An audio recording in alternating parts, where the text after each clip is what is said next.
രേണുവിൻ്റെയും തങ്കച്ചൻ്റെയും ചെറിയൊരു സംഭാഷണം, അവരുടെ വീഡിയോയിലുള്ള സംഭാഷണം ഷാജനെ കുറിച്ച് പറയുന്നത് ഞാനിവിടെ ചേർക്കാം.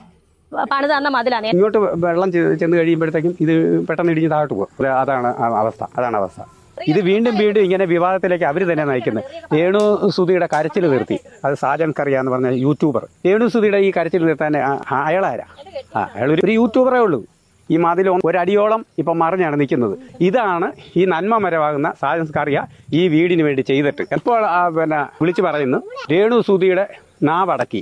ഈ സാജൻ കറിയ എന്ന് പറഞ്ഞ യൂട്യൂബറിന് എവിടെ ഈ അധികാരം കിട്ടിയത് നാവടക്കാൻ? രേണുവിൻ്റെ ചാനൽ സ്വന്തമായിട്ടുണ്ട്, അല്ലെങ്കിൽ യൂട്യൂബ് സ്വന്തമായിട്ടുണ്ടെന്ന് പറഞ്ഞാൽ അവിടെ കയറിയിരുന്നുണ്ട് ഒരു പാവങ്ങളെ വെറും നികൃഷ്ടം എന്ന രീതിയിൽ എണ്ണത്തക്ക രീതിയിൽ നാട്ടുകാരുടെ ജനങ്ങളുടെ മുന്നിൽ അവതരിപ്പിക്കുന്ന ഈ യൂട്യൂബർ ആയ ഈ സാജൻ കറിയൊക്കെ ആരാ?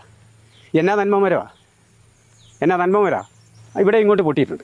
എന്നെ കാണുന്ന ഇത് കേൾക്കുന്ന നിങ്ങൾ എന്താണെന്ന് വെച്ച് തീരുമാനിച്ച് നിങ്ങൾ കമൻ്റ് ഇടുകയോ എന്നെ തെറി വിളിക്കുകയോ എൻ്റെ മക്കളെ അധിക്ഷേപിക്കുകയോ എന്ത് വേണമെങ്കിലും നിങ്ങൾക്ക് ചെയ്യാം. ഞാനിത് എൻ്റെ മനസാക്ഷി. കഴിഞ്ഞ ദിവസം മറുനാടൻ, അതായത് ഷാജൻ കറിയ എന്ന യൂട്യൂബർ ഇൻഫ്ലുവൻസർ, അദ്ദേഹം ഒരു വീഡിയോ ചെയ്തിട്ടു. രേണുവിൻ്റെ വീടിൻ്റെ മതിൽ കെട്ടാനുള്ള 1,19,000 രൂപ സ്പോൺസർ ചെയ്ത ആള് ഷാജനാണെന്നും പൈസ മാത്രമാണ് ഏൽപ്പിച്ചിരിക്കുന്നത്. മതിൽ വന്ന് കെട്ടിയത് ഷാജനല്ല, അത് പണിക്കാർ കെട്ടിയതാണ്. കൂലി കൊടുത്ത് പണിക്കാരെ കൊണ്ട് ഫിറോസ് ചെയ്യിച്ചതായിരിക്കാം. ഒരു കണ്ടന്റിന് വേണ്ടിയിട്ട് രേണു അത് എടുത്തിട്ടിട്ട് ഇന്നലെ ഒരു വീഡിയോ ചെയ്തിട്ടുണ്ട്. രേണു മാത്രമല്ല, അവളുടെ അച്ഛനും. ഈ തങ്കച്ചൻ ഇതെല്ലാം പറഞ്ഞു കഴിഞ്ഞ് അവസാനം പറയുന്നുണ്ട്, അങ്ങനെ പറഞ്ഞോ ഇങ്ങനെ പറഞ്ഞോ എന്നൊക്കെ. ഇതൊന്നും പറയാതെ ഈ വീഡിയോ ചെയ്ത് ഇടാതിരുന്നാൽ പോരെ തങ്കച്ചനും മോളും കൂടി ഈ കണ്ടന്റ് ഉണ്ടാക്കി കൊണ്ടുവരുന്ന എന്തിനാ? ഷാജൻ പറഞ്ഞെങ്കിൽ ഷാജൻ പറയട്ടെ. എത്രയോ പേരത് കണ്ടിട്ടുണ്ട്. ആ വീഡിയോ എടുത്ത് ആരും തന്നെ ചെയ്തിട്ടില്ല. അതിൽ രേണുവും തങ്കച്ചനും പ്രതികരിച്ചപ്പോഴാണ് ആ വീഡിയോ എടുത്തിട്ട് എല്ലാവരും വീഡിയോ ചെയ്യാൻ തുടങ്ങിയതും ഷാജന്റെ വീഡിയോ കൂടുതൽ പേരിലേക്ക് റീച്ച് ആവുകയും ചെയ്തു. എല്ലാവരും പോയിട്ട് ഷാജന്റെ യൂട്യൂബിൽ കയറി ആ വീഡിയോ കാണാൻ തുടങ്ങി. രേണുവും തങ്കച്ചനും ചേർന്നുള്ള മത്സരിച്ചുള്ള വീഡിയോ ചെയ്തിടൽ മാത്രമാണ്. അവരുടെ PR വർക്ക് ചെയ്യാൻ ഒരാളുണ്ട്. അവരും അവരുടെ ചാനലിൽ വീഡിയോ ചെയ്തിട്ട് ഇൻകം ഉണ്ടാക്കട്ടെ. അവർക്ക് ഇൻകം വേണം. ഞാൻ പറയുന്നത് അവരുടെ ചാനൽ മോണിറ്റൈസായി അവർക്കൊരു ഇൻകം കിട്ടട്ടെ. അപ്പോഴെങ്കിലും ഈ പെണ്ണ് മക്കളെയൊക്കെ ഒന്ന് നോക്കി പലരുടെയും വീഡിയോ കാണുമ്പോഴെങ്കിലും ഒരു പ്രചോദനമാകണ്ടേ.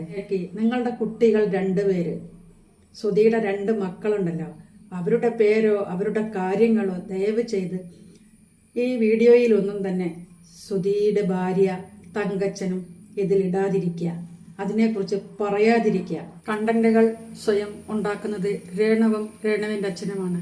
അവർക്കും അവരുടെ ചാനലിൽ ഇട്ടാൽ റീച്ച് കിട്ടി അവർക്കും ഒരല്പം പണം കിട്ടും.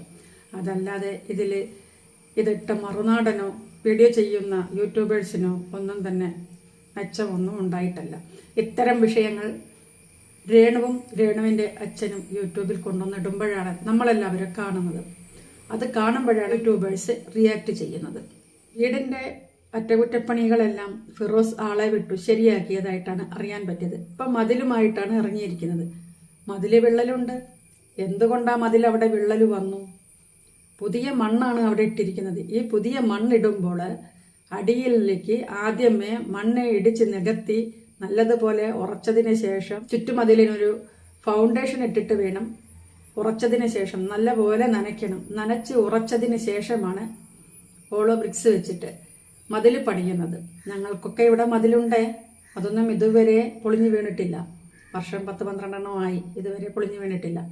അതിനെ വെള്ളമൊഴിച്ച് നമ്മൾ ശ്രദ്ധിച്ചാൽ മാത്രമാണ് ആ മതിൽ അവിടെ നിൽക്കുള്ളൂ. സിമന്റ് പൂശിയിരുന്നെങ്കിൽ കുറച്ചുകൂടെ ഉറച്ചു നിൽക്കുമായിരുന്നു. മഴ പെയ്യുമ്പം ഈ പുതിയ മണ്ണ് താഴേക്ക് ഊർന്നിറങ്ങും. ഇറങ്ങിയിട്ട് അതവിടെ സെറ്റാകുന്ന സമയത്ത് മതിൽ വൈഡായിട്ട് ബ്രിക്സ് പൊട്ടാനാണ് സാധ്യത. അതിൽ പൊട്ടിയത് കണ്ടിട്ട് അത് തന്നെയാണ് എനിക്ക് തോന്നിയത്. വീഡിയോ ചെയ്തിട്ടിട്ട് മറ്റുള്ളവർക്ക് വീഡിയോ ചെയ്യാനുള്ള ഒരു പ്രചോദനവും ഒരു കണ്ടന്റും തന്നുകൊണ്ടിരിക്കുകയാണ് രേണുവും അച്ഛനും. ഒരുപാട് സന്തോഷമുണ്ട് തങ്കച്ചനോടും രേണുവിനോടും. കാര്യം കണ്ടന്റ് തന്നുകൊണ്ടിരിക്കുകയാണല്ലോ. ഒന്ന് ബിഗ് ബോസിൽ പോയി കഴിഞ്ഞാൽ തങ്കച്ചൻ്റെയും ഇളക്കം അവിടെ നിർത്തും. രേണുവിന് ബിഗ് ബോസിലേക്ക് ഒരു ക്ഷണം കിട്ടണമെങ്കിൽ പാസ്റ്റ് എന്താണോ അതൊക്കെ അന്വേഷിക്കാൻ സാധ്യതയുണ്ട്. ഇങ്ങനെ വന്ന് അലറി വിളിച്ചത് കൊണ്ടൊന്നും അല്ല ബിഗ് ബോസിൽ പോകേണ്ടത്. ബുദ്ധി കൊണ്ട് കളിക്കണം. നമ്മുടെ ബ്രെയിൻ കൊണ്ട് കളിച്ചാൽ മാത്രമാണ് അവിടെ വിജയിക്കാൻ പറ്റുള്ളൂ. അതായത് ബുദ്ധി കൊണ്ട് കളിക്കണം. അല്ലാതെ നാക്കിട്ടടിച്ചത് കൊണ്ട് അവിടെ ഒന്നും നേടാൻ പറ്റില്ല. നാക്കിട്ടടിച്ചിട്ട് ബിഗ് ബോസിൽ നിന്ന് കപ്പും പണവുമായി വരാമെന്ന് വിചാരിച്ചാൽ അത് ഒരു മോഹം മാത്രമാണ് മോളെ. ഗപ്പ് കൊണ്ടുവരണമെങ്കിലും പണം കൊണ്ടുവരണമെങ്കിലും അവിടെ ബുദ്ധി കൊണ്ട് കളിക്കണം ബിഗ് ബോസിലെ. അല്ലാത്ത വിഷയം അതൊന്നും കൊണ്ടുവരാൻ പറ്റില്ല. കുറച്ച് ദിവസം കഴിയുമ്പം ഔട്ടായിട്ട് കിട്ടിയ കാശും വാങ്ങിച്ചുകൊണ്ട് പോരണം കേട്ടോ. നീ ഗപ്പൊക്കെ വാങ്ങി വന്നാൽ പിന്നെ ഞങ്ങളൊന്നും അല്ലാതാകും. നിന്നെ കുറിച്ച് ഒരു വിവരവും ഉണ്ടാവില്ല. ഗപ്പ് കിട്ടിക്കഴിഞ്ഞാലെങ്കിലും നീ ഒന്ന് അടങ്ങുമായിരിക്കും അല്ലേ? അടങ്ങും. നമുക്ക് കണ്ടറിയാമേ എന്തൊക്കെ കാണാനിരിക്കുന്നേനി.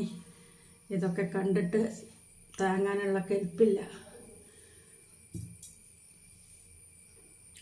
പൊതുവെ രേണുവിൻ്റെ വീഡിയോ ചെയ്യുന്നവരുടെ എണ്ണം കുറഞ്ഞു വരുന്നുണ്ട്. കാര്യം ഇത് പറഞ്ഞു തന്നെ ഒരേ വിഷയത്തെ തന്നെ എടുത്തിട്ട് ഇപ്പം ഈ കുറച്ച് 2 ദിവസം മുന്നത്തെ ഒരു വീടിൻ്റെ ചോർച്ച പരിഹരിച്ചു കഴിഞ്ഞല്ലോ. വീടിൻ്റെ ചോർച്ചയെക്കുറിച്ച് അവിടെ ഇരുന്നിട്ട് പറയുന്നുണ്ട്.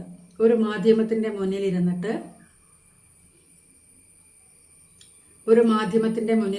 രേണുസുതി വീടിൻ്റെ ചോർച്ചയെക്കുറിച്ച് പറയുന്നുണ്ട്. എന്തിനാണ് ഇപ്പോൾ വീണ്ടും അത് പറയുന്നത്? അതെല്ലാം കഴിഞ്ഞില്ലേ? ആ ചോർച്ച പരിഹരിച്ചില്ലേ? ഞാൻ ഇങ്ങനെ പറഞ്ഞു പോയി എന്നും പറഞ്ഞിട്ട് അതിനാണ് ഇത്രയും പേര്. ഇതാ കിലുക്ക സിനിമയിൽ പൂച്ചട്ടിയെല്ലാം എടുത്ത് ആ റിസപ്ഷനിലിരിക്കുന്ന എല്ലാവരെയും തലക്കിയിട്ട് എറിയെ ഉടക്കിയൊക്കെ ചെയ്തിട്ട് ഞാനിതേ ചെയ്തുള്ളൂ, ഞാൻ വേറെ ഒന്നും ചെയ്തില്ല എന്ന് രേവതി കഥാപാത്രം പറയുന്നത് പോലെ. എന്താണ് രേണു എൻ്റെ ഈ കള്ളം പറച്ചിലും പിടിച്ചു നിൽക്കാനുള്ള ഓരോ പുതിയ ഉഡായിപ്പുകളുമായിട്ട് വരുന്നത്? മോഹൻലാലിൻ്റെ അടുത്തൊന്നും നിൽക്കാൻ പറ്റുമെന്ന് തോന്നുന്നില്ല കേട്ടോ. ഏതായാലും ഇത്രയൊക്കെ ആയി. ഇനി എന്താന്ന് വെച്ചാൽ രേണു തന്നെ തീരുമാനിക്കട്ടെ.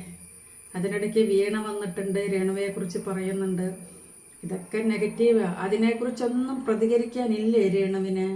വീണ പറഞ്ഞതിനെക്കുറിച്ചൊന്നും പ്രതികരിക്കുന്നത് കണ്ടില്ലല്ലോ. അതോ വീഡിയോ ഇട്ടിട്ടുണ്ടോ? ഒന്ന് നോക്കണം.